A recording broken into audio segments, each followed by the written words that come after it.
అండి, నమస్తే. అందరూ చాలా బిజీగా ఉన్నట్టున్నారు. ఇంత బిజీ లైఫ్ లో మన ఆరోగ్యాన్ని మనం కాపాడుకోవడం చాలా ముఖ్యం కదా. ఇప్పుడు నేను నా హెల్త్ ని నెగ్లెక్ట్ చేసి చాలా రోజులు అయిపోయిందిలేండి. మనకేదైనా అయ్యేంత వరకు కూడా మన హెల్త్ మీద మనకి పట్టింపు ఉండదు. అట్లా ఇప్పుడు నేను నా హెల్త్ ని పట్టించుకుందామని చెప్పి ప్రోటీన్ ధామ్ నుండి హెల్దీ ఫుడ్ అయితే ఆర్డర్ చేశాను. మీరు చూస్తున్నది ప్రోటీన్ లడ్డు అండి. ఇది సోయా అండ్ పల్లి విత్ ఖర్జూరాతో చేస్తారు. ఇది మనకి స్కిన్ కి, హెయిర్ కి, వెయిట్ లాస్ కి కూడా చాలా బాగా యూజ్ అవుతుంది.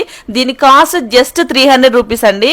అలాగే ఒమేగా లడ్డు కూడా తెప్పించుకున్నాను. ఇది కూడా వితౌట్ షుగర్ అండ్ బెల్లం లేకుండా మనకు తయారు చేస్తారు. అవిసె గింజలతోని తయారు చేసిన ఈ లడ్డు ఆడవారిలో బ్రెస్ట్ క్యాన్సర్, మగవారిలో హార్ట్ స్ట్రోక్స్, పిల్లలకి డైజెషన్ ప్రాబ్లమ్స్ లేకుండా చాలా చక్కగా యూజ్ అవుతుంది. దీని కాస్ట్ కూడా జస్ట్ 300 రూపీసేనండి. వీళ్ళ దగ్గర నాకు చాలా బాగా నచ్చింది, మేము ఇష్టంగా తిన్నది కూడా బాహుబలి లడ్డు అండి. ఈ లడ్డు కూడా 10 డ్రై ఫ్రూట్స్ తో తయారు చేస్తారు తెలుసా, వితౌట్ షుగర్ అండ్ బెల్లము. ఇవన్నీ మనకు కట్టెల పొయ్యి మీదనే తయారు చేస్తారు వీళ్ళు. ఇవి వచ్చేసి బాహుబలి దినుసులు. ఇందులో మొత్తం 10 రోస్టెడ్ దినుసులు ఉంటాయి. ఇదంతా నైట్ నానబెట్టి నెక్స్ట్ డే కట్టెలపై మీద రోస్ట్ చేసి మనకు పంపిస్తారు. అడ్డమైన గడ్డి తినడానికి ఆమడ దూరం పోయే బదులు అందమైన ఫుడ్ తిని అందంగా జీవించడానికి వీళ్ళకి వెంటనే ఆర్డర్ చేయండి. స్క్రీన్ మీద నెంబర్ ఇస్తాను, కాంటాక్ట్ అవ్వండి.